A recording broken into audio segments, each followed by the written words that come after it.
Keep kicking, never quitting. Focus sharp like a blade that's hitting.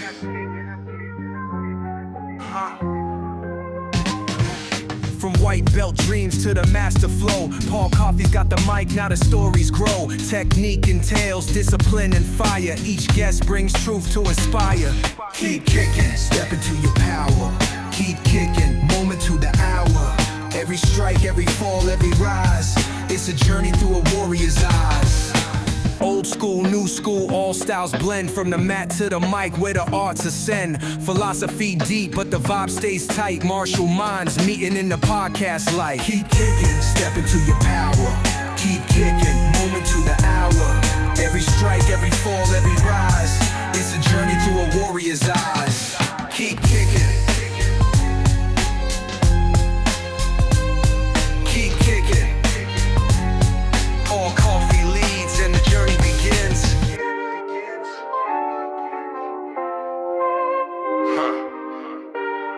Paul Coffey leads and the journey begins.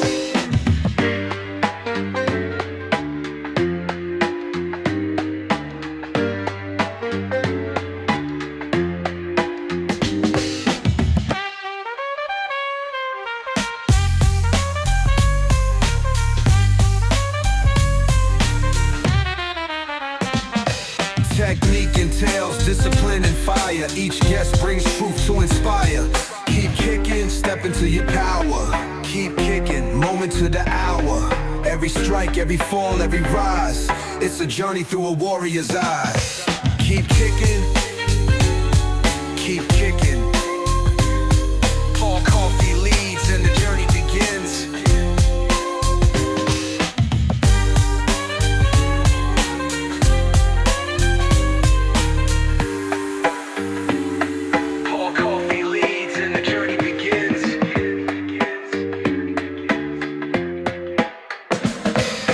Yeah, man. How have you been? I've been really good. Awesome. I was just telling Sifu yesterday that I've noticed that the last year and a half I have been meeting all of my problems with, love and compassion for myself, which is something that I'm not used to doing. And I have noticed like exponential growth because of that. And I had brought that up because I was talking to him about where trauma settles in my body and about how I got pretty good at getting that out of my upper body, like my shoulders and chest and delts where most people carry trauma. Sure. I've gotten a good job of doing that. But when I did that, it just sort of settled in my hip, pelvis area. And he was helping me get some technique and concept on how to relax and loosen that up. He told me a brilliant story that I will butcher and share with you. That's okay. That is out of a book that I have ordered. And the book is titled Lamb: The Gospel According to Biff, Christ's Childhood Pal. Okay. And in this book, Biff is the friend of Christ, and he writes about it's obviously satire, but he's writing about Christ took credit for feeding all those people. I was in the back unloading the fish off the truck, stuff like that. Love that. But he said in the book there's a story where Christ goes to Biff and Christ says, "I've got a problem and I've been praying and I don't have an answer." And he says, I am the one that can pray better than anybody else can pray. I have a direct line to the guy. So I'm calling Dad and I'm not getting an answer. And Biff goes, "Have you only been praying?" And Christ goes, "Yes, I'm the prayer." And he goes, "Maybe you should meditate. Because when you pray, you ask, but when you meditate, you listen." Agreed. Yeah, which was a huge theme of our last conversation. Absolutely. Absolutely. How have you been? Yeah, I've been very well. I'm actually just getting over a little bit of a cold today, or something. I don't know. So I'm a little stuffed up, but yeah, I'm really good. There's a lot moving around me and in my world, but in this moment. I feel very, very grateful to be here. Yeah. Listening really resonates for me. Yeah. And I really appreciate the thread of dropping the tension lower. Mm, Water finds the lowest place. Yeah. absolutely. Yeah. Yeah. But, I'm good. Yeah. I'm happy. Yeah. I think, yeah, I was looking forward to kind of catching up with you Hmm. again and seeing how our mutual worlds had evolved since our last conversation and all that sort of stuff. Absolutely. So the mutual worlds have evolved in a capacity that I am now asking people what techniques they use to release trauma within their Mm, body. mm. So what do you think? What do you think about that? What what technique? And it doesn't have to be martial technique, Oh like God, yeah, yeah, self massage, breathing. yeah, yeah, yeah. I got you. I know that. Yeah, I mean, for me, yeah, there's a bunch of things that do very well for me. Breath, definitely. I tend to find, at least for me, breath is just always the primary mediator between whatever we're doing. Like in so many ways, it's the first technique that we need to master because it's something we're going to do until the day we die, until the moment we die, until the last breath we take. And so it's such a powerful thing because it merges the conscious and the unconscious nervous system response. And so I love Mhm. breath as like, I always consider breath as the bridge Mm, between all of it. So, Undo P. Breathing is one thing, but like breathing deep into your belly and relaxing your diaphragm and feeling the space get made and letting that tension kind of, the way my teacher used to talk about it. Cause yeah, I approach a lot of it from like Qigong and healing work. So my teacher used to talk about it as like draining. That was always the image that he gave me, was just, and that the way he had learned it in particular from the Chen stylists, the Chen Tai Chi practitioners, was that like, even when you're doing like push hands and something like gets pressed into you, you never fight it. You just drain it one chain, one chain, one chain, one chain down. And so it's like, in your standing practice, like we used to imagine, it's like this is the faucet top right here. yeah. And I'm a giant drop of water, but rather than meeting the floor, actually most of the drop is below the floor. And so like how can I let all of it like drop with each breath, Mm, like one layer, even if it's just this like small shift of making a little bit of space mhm. day after day after day after day. Yeah, and then, I mean, so many other things. I mean, weightlifting and running and being in nature. And being in nature and Yeah, being, my gratitude practice is a huge part. yes, yes. Yeah.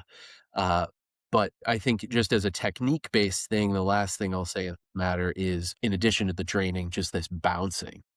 Hmm. Yeah, Yeah. just Yes, really yes. let it go. I think that that has become one of those hip new age talking points of stemming, but Sure, I also think that like sure. what we're doing in talking about it in that capacity is kind of negating what it is. And I think that everybody has it and it's not like it's a neurodivergence is a spectrum and a spectrum Really, indicates that we're all on it. we're all literally on it. Yeah, Yeah, like that's how that works. Like yeah, that's how spectrums work. So everybody's got some bit of everything. That's how the spectrum works, period. And a lot of people can't grasp that.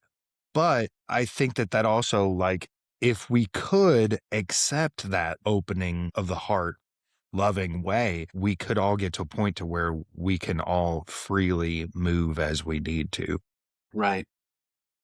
I want to, so let's circle back to breathing Yeah, because sure. in my conversation yesterday with Steven, Yeah. he said another thing that I thought was very interesting. Mm, And he said that the way the Chinese view your energy hmm. is you have two different things inside of you that are adjacent. And one is all the stuff that we put in. So anything that I drink and eat and whatever, which is why it's important for me to have a good diet. I got to eat for my kung fu. But then the other side of things is the paternal chi that is given to us from our mother. And so, that's our genetics, that's whatever. Yeah. And he said that in Chinese medicine, the reason they slow the breath is because you only have so much of that maternal qi inside of you. And once it's used up, that's the end of your life. That's an interesting perspective. Yeah. And it's my understanding is that the term is Jing. Yes. And there's primordial Jing, and then there's like it's the food we eat and the breath. Mm-hmm. The way that we nourish it. Yeah, that really. What I really love about because one of my primary teachers for a long time, we focused almost exclusively on Qigong for a number of years. These Dantian. Do you know this? Mm-hmm. I'm sure we can talk about pronunciation. I don't. Pronunciation's fine.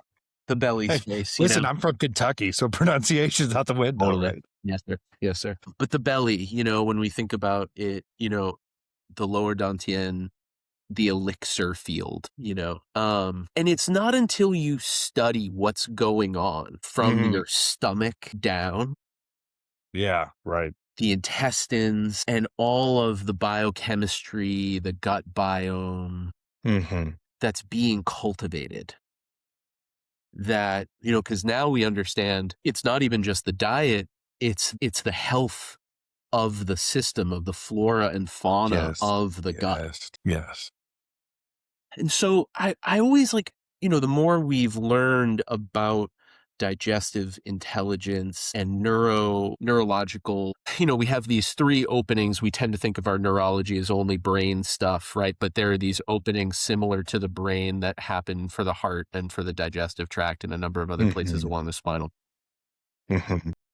And how much we're learning, how much we're actually relating to the world through those physical parts of our body, right? I mean, yes. I think that for me is one of the real gifts that the Western experiment with science has given us, in addition to what the Chinese medicine systems or, some of these other healing modalities are bringing to the table, which I think is like such deep wisdom about it. But then I think when we plug into the deep poetic wisdom, this scientific knowledge of okay, so now that I chemically and neurologically can understand what's happening, like what was the poetry showing me about that?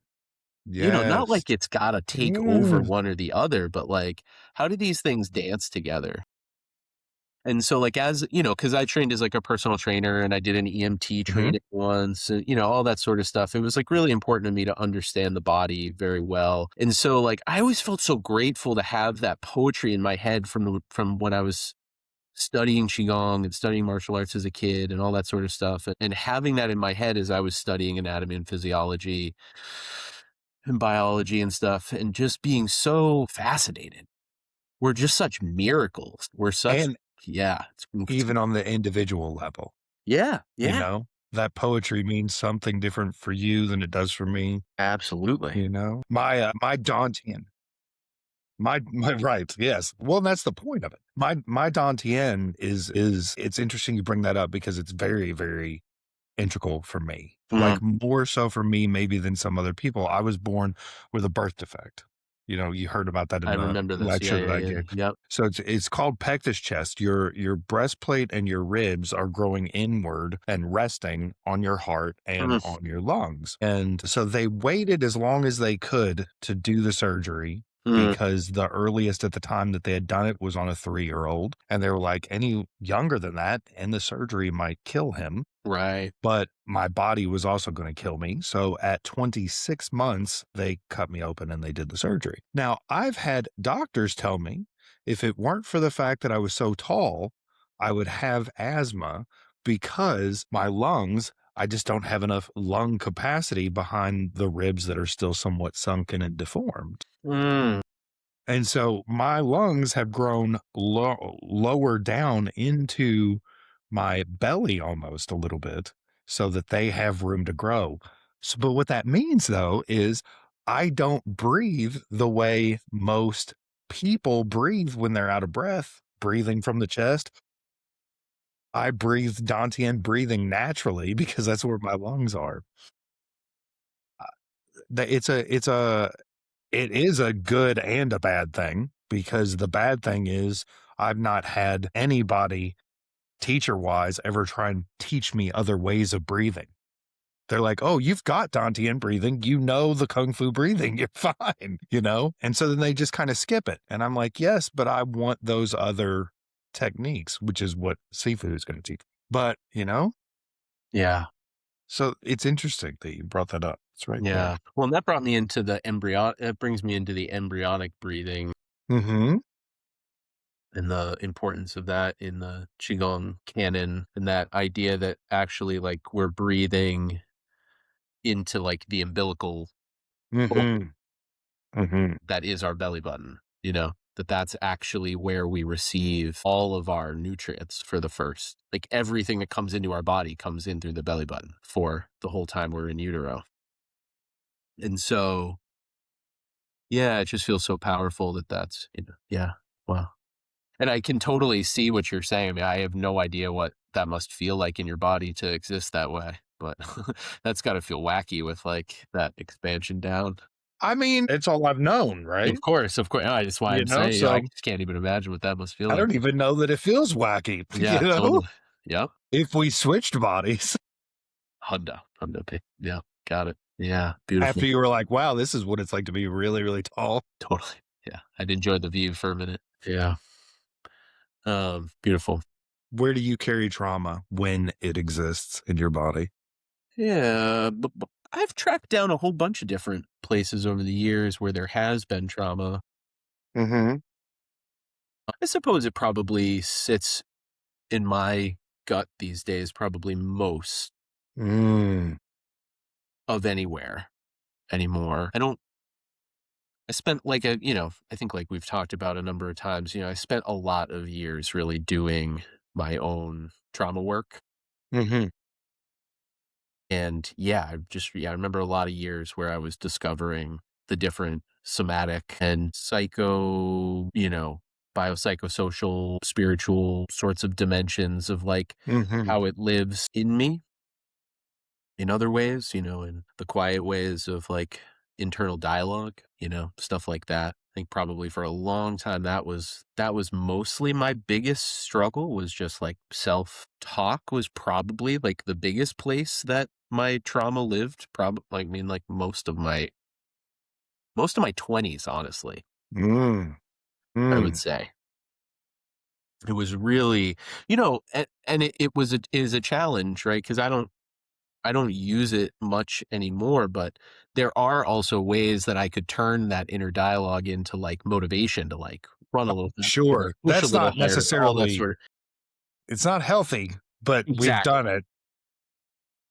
Yeah, and so, but I think when you're young and you're raised in this culture as a white dude, you know, parsing what is, I used to think about it when I was doing, in particular, a lot of meditation. I was living by the beach with a teacher of mine. I've just always loved running, but I would just go to the beach a lot and I jogged down there. I think what really stood out to me was like, which part of this is my voice and which part of this is somebody else's voice, was really kind of, I think, what it came down to in a lot of ways. I think if the average person looks at it like that, and like really honestly looks at it like that, the honesty is very key there. But you will find that most of it is not your voice. Even if it all sounds like it's your voice up here, it's you regurgitating other people's, And for me, I had to not just look at it like that, but also of how much of this is not my voice, how much of this comes from somebody else and it's not their voice either. It's passed down in some Oh my God, capacity, absolutely. Yeah. %. They're just giving voice to a fear that was passed to them, or Yeah, the intergenerational, ancestral components of the wounds that get passed down. And if they don't get addressed, they just keep getting passed on. right. And that for me was really, whatever. This was, I guess my timeline was like, I really broke through the barrier, I think was like 2014, 2015, my journey of like, okay, I have like come out the other side. I'm always going to be doing more healing work. I love healing work. I've changed a lot since then, trust me, but it was like a huge breakthrough was like around then for me, which was just like this. I mean, it's the true entryway into like, because like you're saying, how much of it actually is our voice. The quieter you let yourself get, the more you realize like whose voice. It's a voice, bunch of arbitrary symbols, sounds I'm making with, my diaphragm and my vocal cords. And then we enter into listening, like we've been saying, we enter so much more deeply into the sense of like, right, actually this life, I got 2 ears and 1 mouth.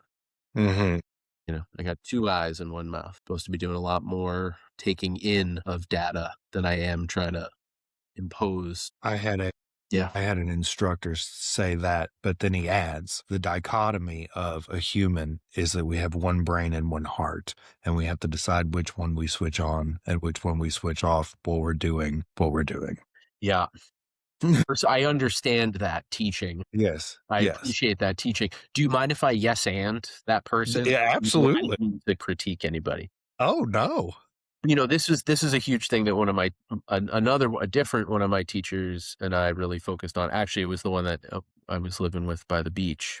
And this to me is one of the most important things because, and I think maybe we talked about this a little bit, but coming from Wei Chidu, San Chin is a huge part of our early system. They say like the first year to 3 years in a traditional Wei Chidu dojo, you're just doing San Chin and body conditioning. The 3 conflicts, right? So heart, mind, and body. How is it that we can live in all 3 simultaneously, fully, whole, and total? Is Peter Ralston's framework that a different teacher is my Qigong teacher really loved Peter. Do you know who Peter Ralston is? I've heard. Yeah. Principles of Effortless Power is like his famous book. He still teaches out on the West, down in the Southwest. I had a friend of mine actually who went and visited his school recently, but that whole and total thing for me is really like one is the 5th of the 5 principles of effortless power. It's like, how do I, and Tai Chi and Qigong are all about this, right? It's like, how do I not move as an isolated part, but how is my finger connected to my feet? How is my finger connected to my dantian? How is my everything linked into one whole energetic system? And so like, if I had to say like one ideal that has kind of driven me, and of course, like it's honestly what I think led me to like identify like, oh crap, okay, there's something here I got to look at. Oh, there's something here I got to look at. Oh, there's something in my body I got to look at. Oh, there's, I keep, at least for me, the never ending work is like identifying the pieces.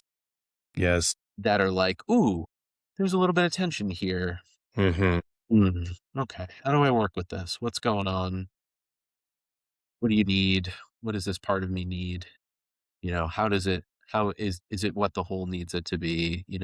Does it feel like it's a part of the whole? Yeah, and I am so grateful again for my very wacky, very eclectic teachers. Yeah.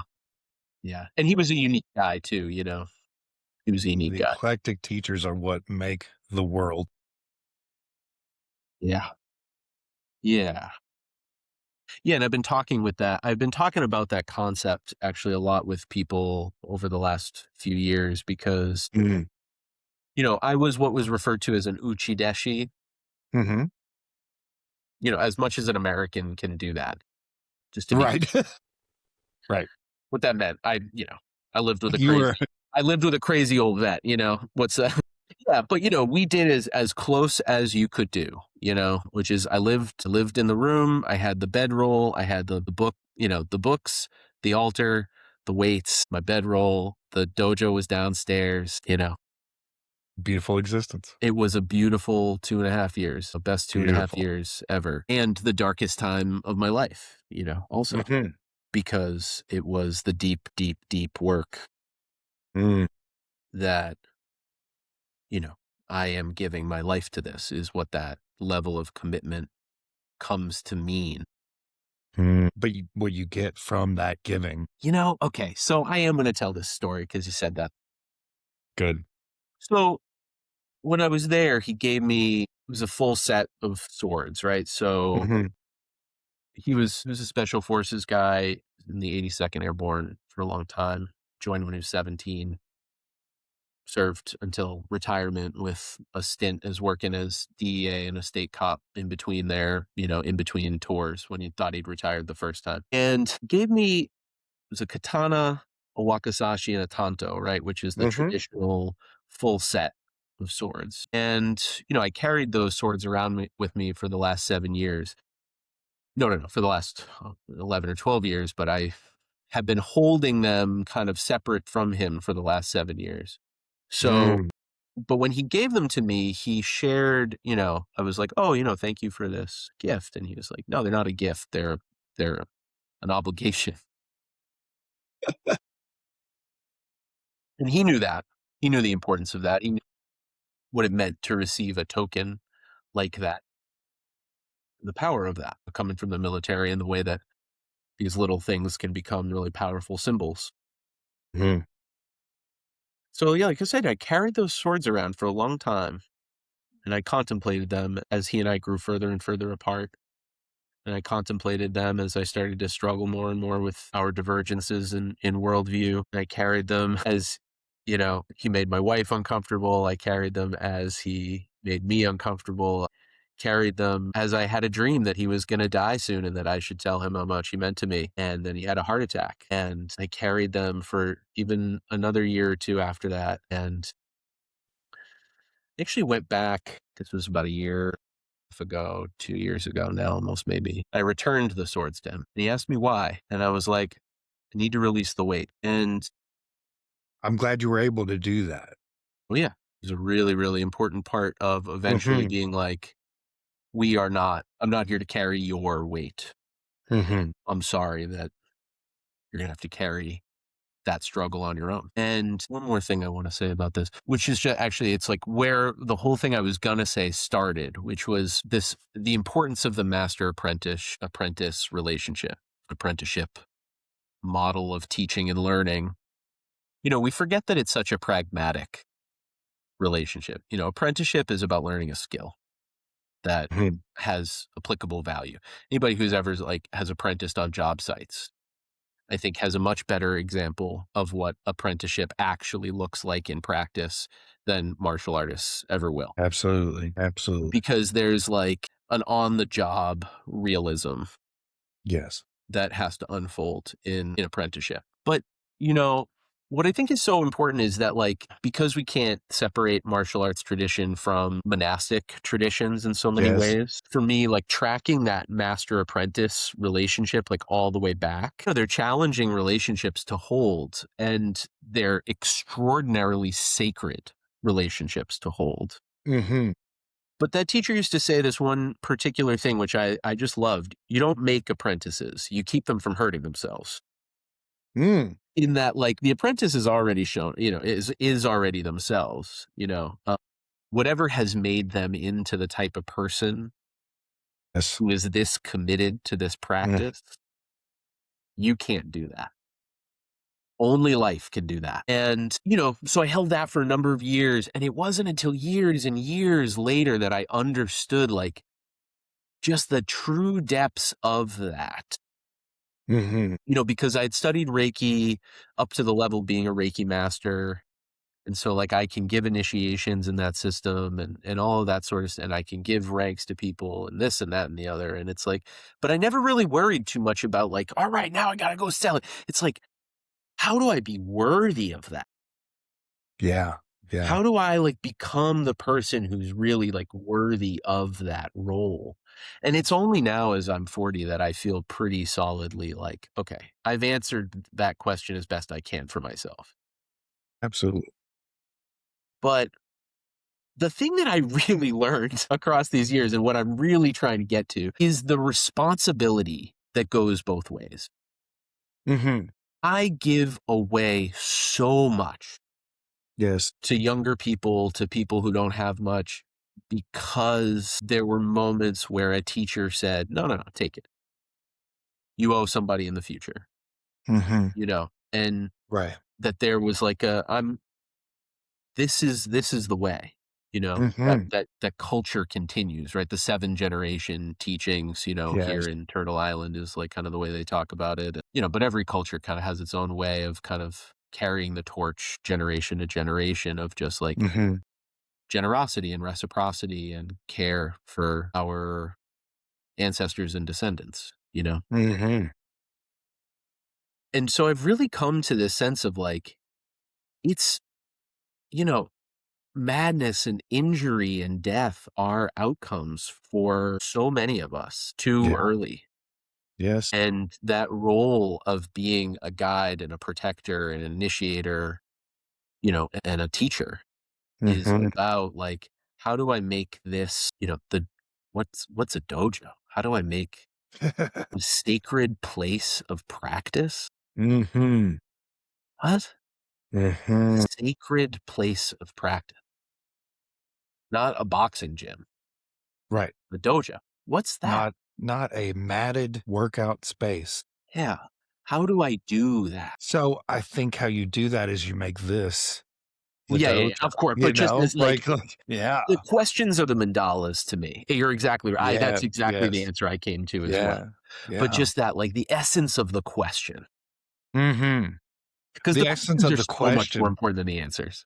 The question indicates that there is intent and thought there. And so we're in the right direction, 100%. I am beyond grateful that you were able to give the burden back because Yeah, say more about that. we know my story. Yeah. We know. Yep. And my story involves my uncle who abused me for 2 years and then continued that abuse verbally and mentally when he couldn't do it physically any longer until I was 16. He killed himself. But before he killed himself, he tried to kill himself by driving a car 60 mile an I hour into a remember this. tree. Yes. Right. Yes. Yep. Yep. And Yep. I took care of I him. remember this. When he did finally kill himself, he left a suicide note to me, not to anybody else, not to the rest of the family, to me. I'm the Yeah. only one that read it. I burned it after I read it. Yeah. But he was just dumping more and more onto me. Mm. And so now the person that I should return swords to is not here to return swords It's to. gone. So I'm not saying woe is me. I'm just saying that I had to have a different approach Yeah. in returning that. But it was beneficial because now I'm not returning it to him. I'm returning it to his uncle and to the other men in our family Right. that had passed it to him. Right. Right. The release is the same. The physical appearance of the release different. Yeah. No, of course. Of course. Well, yeah. And in that way, I mean, I think the only thing that I really feel that I was given this opportunity to have, which was just a moment of physical ending something to someone. In that way, I really feel you. It's an I incredibly hope powerful story. I mean, the burning of that letter is like such a ritual. yes. Yes. I hope that when you return the swords, he took the lesson. Do you know? I hope that All right. I was No, hoping you didn't have the answer to that, but you did that's not. okay. Sadly, it's okay. Because even after I returned the swords, I still was committed to trying to see if we could find a way to still care about one. Yeah, mutual understanding and this, that. Yeah, because I wasn't trying to make it. It didn't. I didn't do it spitefully, and Yes. it certainly. I did it in person. I handed them to him. Said, I need to cut the weight. But I still was interested in having this be someone who I owed care Yeah, sure. to. Because he was the conduit to give you the technique that you needed. And truthfully, his spine was all busted up by the time I lived with him. You know, what he really actually taught me, what I was really there, and what I believe I was drawn deeper. I mean, there's so much actually, but leadership is what he taught Yes. me. And so what I felt so grateful for actually was like from him, more than any technique, I drove an attitude, Mm. a way to walk through the world. You know, he was the intelligence guy. He taught me how to walk through the world, Mm-hmm. make sense of it in different ways, observe my own biases in different ways, observe my own preoccupations, my own ways that the mind could linger or cling to material phenomenon rather than remain observant. Mm. And, you know, and he did it while also modeling the most important thing to me, which was do this, but don't become hypervigilant. Mm. Do this, you know, don't develop the PTSD and see the downside of this. You know, so many of my teachers have been like, you know, don't be me, be better than me. As we all should. As Yeah, we all exactly. should. As I say, you know, my students should be better than me, not Always. try to be me. All my best teachers, you know, Dr. Young, Mm-hmm. he's like a somewhat famous, you know, as much as famous I've as had any martial artist can be. I've had But I've, I've had classes. yeah, okay, cool. Yeah, he's a good guy. But he's from the, you know, he did a lot of his teaching in the Boston area and so Mhm. I'm from here. So he had schools kind of in the area. And so I had a chance to go out to his retreat center and got accepted to his 10-year program before I ended up turning it down and stuff like that. No. No, it's, you know, it was between join Dr. Yang's 10-year program or take over the school from my teacher and teach these teens, get them their black belts. That was the answer. That was the answer. That was my choice, and I chose teach the kids. That was a good choice. I think so. Says any good teacher with the right amount of but could somebody have done it better? I think so. You know, it certainly was right for me, and it's certainly what led me to find my two teachers, my two masters, you know, who I did apprentice under after that, which, you know, came after I freaked out and was like, oh, right, I'm not done with my training because what the hell were they thinking letting me take over this school? I'm 23 years old teaching people in their 60s. Like, what the hell am I doing? And that was what made me really hunt down, like, how do I be a good leader? How do I do the inner piece? And that was what was like, right, I have no business teaching somebody, you know, the mantra that I would kind of say is like, why should they listen to me?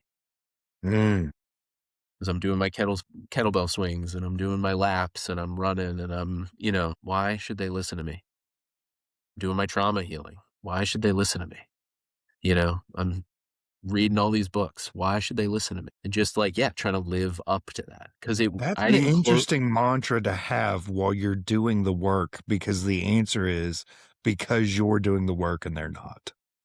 And because, you know, from exactly right. I mean, that's the thing is that's why it kept feeling so important. Why should they listen to me is the moment of like every time I want to give up on the work is like earn why they should listen to me. Earn that.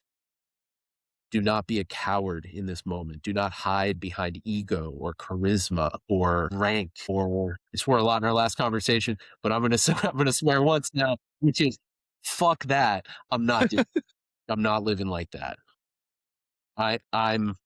You know, and I come from a different, you know, we come from a different time than this. Yes. The world is different. Yes. I don't know that I would give the same advice to be so like obsessed with like, I'm going to do the best job ever. I think for kids these days, oh my God, just survive. I love you so much. Is there anything I can do for you? Feels like we got to let's just keep you moving down the track a little bit longer if we can here, kids. Sure. The summer times where we thought things mattered. I understand that sentiment, but I say, don't you think that right now in these times, it's almost more important for that commitment and that level of sureness in something. Not saying, hey, kids, right now, because the way things are, you definitely need martial art. Absolutely. But the way things are right now, kids, you definitely need something that you can hang on to. I If it weren't for 100%. Yeah. If it wasn't for martial arts, I would not be here to sit and have this conversation with you. Samesies. And I say that now with what I went through. Right. What is in front of us right now, you definitely need something. Pick up drumsticks and drum, dance, yoga, martial art, painting, drawing, making music. Yes.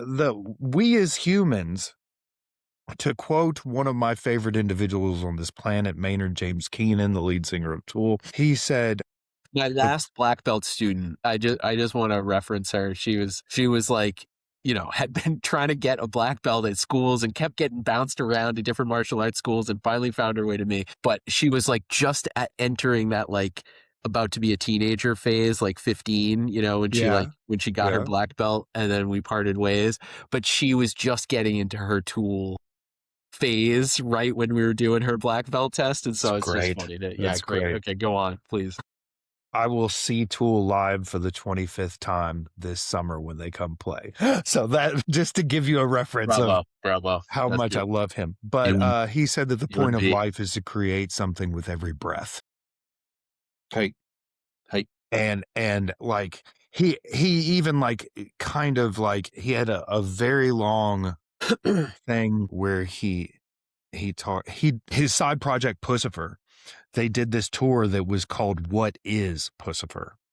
Okay. And it was only 6 shows. I was fortunate enough that one of the shows was in Louisville. I didn't know it, but that's also where he got married after that show. Cool. But yeah, but so for the 6 shows they open and they set up the stage, and while they set up the stage, he's talking and he's like, if we think back to the way we were before society, all day you would spend hunting and gathering or cultivating. You would spend nurturing the young ones. You would spend all day Sure. building. 100%. And then at night you would come together by a campfire and you would share stories of the day, what had happened. You would paint pictures of those that were lost due to death or injury. Uh-huh. You would mourn those people, and then you would celebrate the life to move forward into the next day. Totally. They believe, anthropologically speaking, there's an understanding actually that the average hunter-gatherer worked between 15 and 20 hours a week. What are we doing? But exactly right. The rest of the time, they were raising kids and they were making art. Making art, telling stories by the campfire. Exactly. And they were always, very territorial in that they're, in particular here in the New England region, the Algonquin peoples, very much had seasonal rotations in their, where they would make camp for different reasons. They would be along the riverbanks in order to cultivate crops during the right seasons, and then they would go to other places for their winter. And I just think that I kind of just actually I'm actually like in New Hampshire and Vermont and like Western Mass, like going through the mountains in my mind. So I'm almost like losing the thread of the conversation in this moment. Sorry. But, Totally fine. but just the importance of the way that we built our lives around each other, much more than we built our lives around anything else. And then it all just followed rhythms, That's a beautiful way to tie that thread together, because I have found that more healing for myself comes in the interconnection that I can get from other people. Percent. And especially those difficult conversations of, we disagree and butt heads about this, but we can come together and connect, whether it be because of martial arts or because, Yeah, what brings us together, yeah. Yeah. Yeah, I mean, and this is like the essence of where I'm at now, truly, in terms of what's important to me about what I make going forward, my interest in, I was watching one of your clips the other day, and I don't remember who, I don't think for some reason the clip had the person's name. So I don't know that I caught the person's name that you were interviewing, but they were just talking about the modern business model. And, both of my schools, as we talked about last time, you know, Mhm. my interest was, I never got into martial arts as an entrepreneur. I got into martial arts as An artist. a As a 5-year-old who said, I want nothing more than to teach martial arts. I didn't even know why. right. But as a 22-year-old, I got an opportunity to get everything my 5-year-old self ever wanted. Right. And it's like, holy shit, this is incredible, and the humbling truth of like, right, I got this and I'm not ready for this to be the end of this. This is too small. Right. This is too Right. small. I'm in a strip mall in some suburban town. This isn't what I want to be teaching these kids. Because for me, this is not what we need to be teaching these kids to survive what's coming next. Yes. And so what I was focused on very specifically with my second school was developing, I think I mentioned it, it was called Sangha Martial Arts. It was all, I'm still incredibly passionate about this project. I just understand it so much better now than I did 10 years ago. Mhm. But building rites of passage, Yes. building true rituals of becoming an adult Mhm. in a community that hold as an adult. Congratulations, you are an adult to us, with us, and that we are for each other. We are with each, and economic systems come and go. Mm. Relationships are the only thing that stays the same. Mm. We're nervous systems that come together, self-regulate, co-regulate, group attunement and entrainment Yes. around the village, around the fire, around the circle together. Yes. But as it turns out, not very many people are trustworthy enough to do that. And our society, I've had to spend 25 years studying psychology and anthropology and sociology and all of these different fields to be able to even understand rites of passage and how they're held and how all of these things go. It's not something that is small. You cannot do it lightly. There's the safety concerns, there's the emotional concerns, there's the psychological, spiritual concerns, there's like the question I've really been holding for the last 5 years since it came through it was called a nature-based leadership program that I was helping to facilitate with Antioch University. And I got to be, like they brought me in to be the fire keeper for the weekends. Mhm. And what came through from the fire for the first year that we did it together was, what world are you preparing them for? Because that is what determines the curriculum in a village, not Mhm. your preference. Because any responsible adult, any responsible elder does not say, what world do I live in? They Mm. look around them, they notice the patterns in the ecology, and they say, what world are they going to live in? Yes. How can I, from a little higher vantage point, you know, see just over them and say, looks like we might want to scooch this way just a hair. Mhm. Be good. An adjustment And for if them. we go a hair and a half, we'll be better. Maybe. Yeah, totally. Right. Yeah, who knows? Right. Yeah. Yeah. Yeah. Yeah. And that's, and the sensitivity and the openness and the humility and the care to stay open. Ooh. A fire elder of mine had come through from the fire, and it meant a lot to me, was never be so attached to what you hear that you stop listening. Mm. Again. Never be so attached to what you hear that you stop listening. I love that one. That really, really continues to guide so much of my actions, which is just like, okay, More of today us it's a little need bit that. this way. Tomorrow it's a little bit this way. Yeah. Yes. Yeah. Absolutely. Because it's once we stop listening, it's the punch we don't see coming. It's Yes. the, no plan survives contact with the enemy, it's all versions of saying, pay attention, asshole.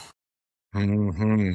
And just Absolutely. take care. And so, yeah, what my guiding principle is from here, I know we're kind of drawn up. I don't know I don't know how much time you got today. We have such in-depth conversations that the time like it when I'm doing these podcasts, they always fly by. But like you and I are so like right here on the work that we're doing currently that it's a different level, Sweet. Yeah. No, really. Like I had another topic that I wanted to go over and we're already at an hour. Like I don't know Yeah. what. Great. Yeah, but I think I just want to say, this final thing, I've Mhm. spent a lot of time, studying the history and the peoples of New England, and I've become very aware of what, maybe in the scientific literature we refer to as bioregions, Okay. and the importance of every bioregion as being distinct and unique to Mhm. its watershed, its ecology, its climate, all of this, right? And that Elevation. all of the culture that forms on any particular bioregion is born actually much more of the bioregion than it is of the humans. Mm. You know, no human in a hunter-gatherer context shows up and is just like, well, I don't want that to be a mountain. Blow that up. I'll be back in a day. Right. They say, oh shit, that's a mountain. How the hell am I going to get over that? Or I guess around it. I'm going to stay in this valley. It's safe here, And so the environment shapes us so much more than we ever want to admit to ourselves in our Mhm. modern context. And so for 7 years, I have been waiting for where to build the rites of passage. I knew the answer about how, but without the land showing Mhm. us where is sacred, where is powerful, what mountains want to help, what bodies of water want to hold us, where does the fire circle want to live? It's all theoretical. And so it's only in the last 6 months that Mm. I have begun to get a sense of the where. And so it's only in the last month or two that I've begun to really say to myself, like, okay. Now you know where. You got to get yourself settled. But, I've been making trips up to this particular part of the country, and I go and I make offerings and I listen and I meditate and I sit by the water, and I have met this particular bald eagle that has found its way to me in these profound moments of just like, how did that eagle end up in front of me in this moment right now? Like, just really, really beautiful. And learning the history of the land and the wounds of the people and the Mm. needs of the people today. And the needs of people yesterday and the needs of people tomorrow on that land. Mm. Because to me, this is the final thing I'll say, anything that is about rites of passage is about service. Yes. And I think the one thing that I've always really struggled with like the way that, maybe patriarchal masculinity in our particular context applies itself, expresses Mhm. itself, is very much speaking. It's not so much listening. It's saying, this is what I want to do, not, this is what's needed. And so like without the listening, without the seeing what is needed, we're just imposing in so many ways. Mhm. Mhm. And so, yeah, I'm very grateful for these conversations because I do feel the way that we'll get to kind of track each other's, like getting closer and closer to these next expressions of our work. But yeah, I just, it's really important to me because I see a lot of the work you're doing with communities and people around you as deeply of service. And I really appreciated your stories from last time about the groups you're working with. You have to wait until Friday. Yeah, you releasing an episode about this or something? This Friday, I am releasing my very first episode that I have titled Trauma Informed Martial Arts Instruction Part Yeah. 1. Hell yeah. And it comes with an article. So what I'm doing is I'm writing articles about distinct parts of like what we do. And then I'm getting a panel of people together, and I am not talking, I'm listening. So what I've Great. done is like, I've got five questions that I go into these with. I pose the question, and then the people that I've brought together are having the conversation about it. I mute my mic. Great. And I'm like, I'm doing this because I need my counterparts to understand that Yeah. what we need to do as leaders, as martial arts instructors, as men in this community, Right. because Right. this specific episode was to the men, is Great. we need to listen more. Yeah. You Great. know, because Great. the first one is how can we make our martial arts more accessible for women? Make it a better Beautiful. and safer and more welcoming training space for women, you know, dealing with the, you know, it can be a boys club and trying to mitigate that. I will also say that, like, for me, these conversations that I have with people like you or Rich or Sifu are vastly important to me because they frame martial arts up in a different way. A lot of people might listen to this and go, this is a martial arts podcast, you know? I But know it. it, like, all the things that you all have heard for this last hour, we accomplished through martial art and through the martial art movement and through the introspection that is provided within our art. And it's not just punch, kick, throw, sweat, repeat. Yeah. And so that's important. And also, I am maddened by the thought of these martial arts masters that don't stay students. And I think this conversation has helped frame that up for me, because as a martial arts master that doesn't remain a student, you can teach people the art and you can guide people in the direction of the past. But if you stay a student and continue to learn and continue to stay open and continue to take in information, you can guide people toward the future, which is more. Yeah.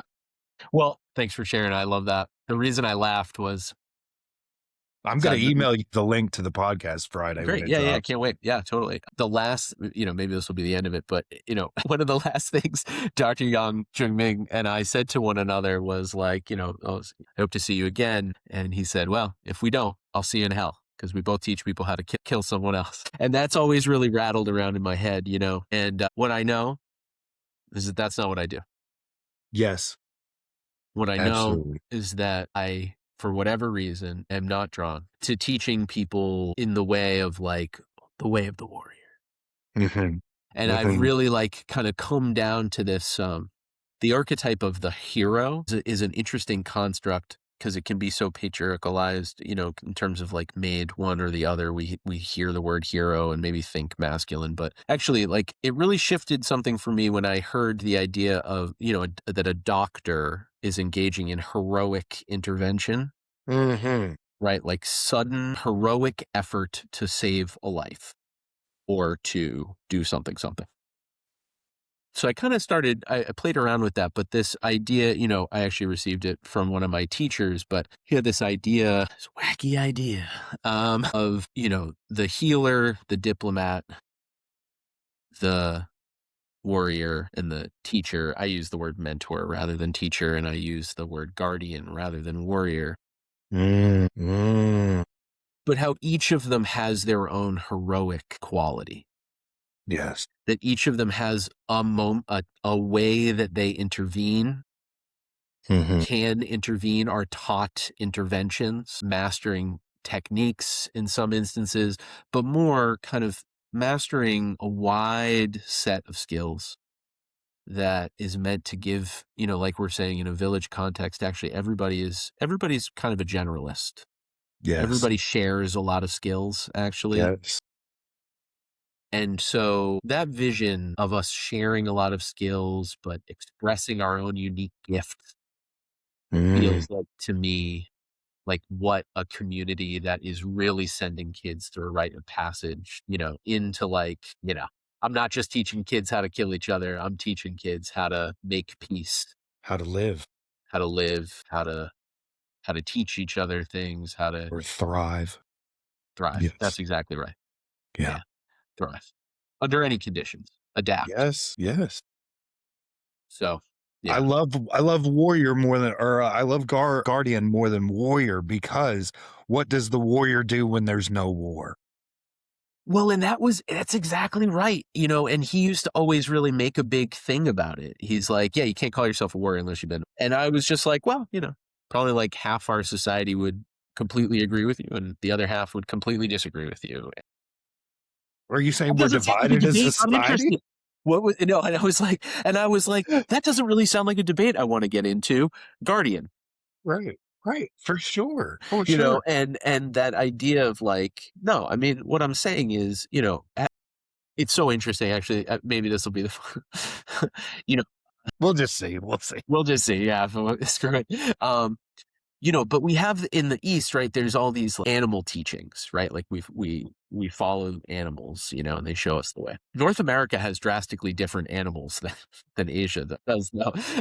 And so a huge part of my animism path, my like dropping into like I'm gonna go to the mountains and let the mountain teach me, is finding the animals that have taught me. And actually, it's really funny. The two animals that I think of the most when I think of my teachers as how to be a guardian, like a good guardian. Crap, I gotta say 3. Sorry, because the third one just showed up.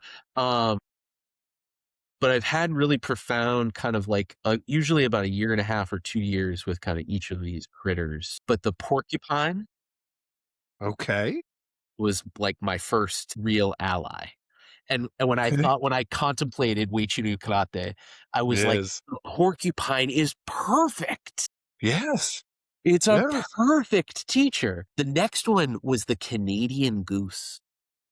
Okay. Have you ever watched a mating pair work together No. to defend a nest? For a whole summer, I went and we have a couple of bird parks near, and there's, I ended up meditating with these two particular mating pairs. And so I ended up watching a lot of confrontations between geese to protect their nests and between geese and other animals, and the way that the mating pair would fight together. And they're like, just like this, like really loud, aggressive, big wings, like fly right at you while like the other one's like hanging back at the nest and like ready to go. And there's this like very powerful, assertive quality, which is so funny because then once all of the babies are grown up, they all get back together and they hang out and fly thousands of miles together.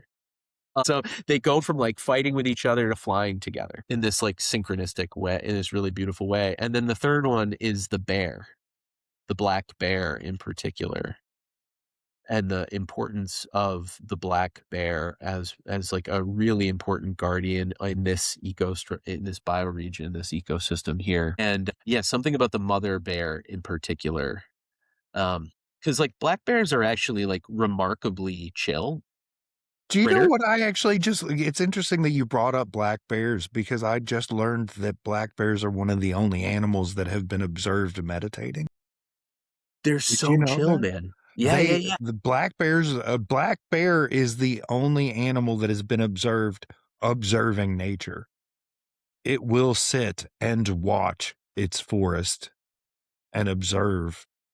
There's very few things that are going to be killing a black bear in this ecosystem, Right. Right. certainly now, and, other than us. And they're such chill, playful little critters. But the only time you need to be really like mindful of a black bear is when there are cubs near a mom. If you happen to go near a cub and that mom fucking sees you, you are done. You're cooked. Absolutely. Call it a day. And so there's just something so clear about those, those creatures as the teachers of the guardian path for me. Yes. And so, yeah, I really, I honor the way that the land kind of shows us the way. Whether we listen or not. Because I'm speaking doesn't mean you need to listen. Yeah. It doesn't mean you're going to listen. Yeah. Beautiful. Thanks, brother. Thank you. These are so important. These are so. Yeah. I really look forward to the next time we talk. And send me the link. I'm really looking forward to your conversation on Friday. Yeah. Beautiful. All right, brother. Blessings. Thank you.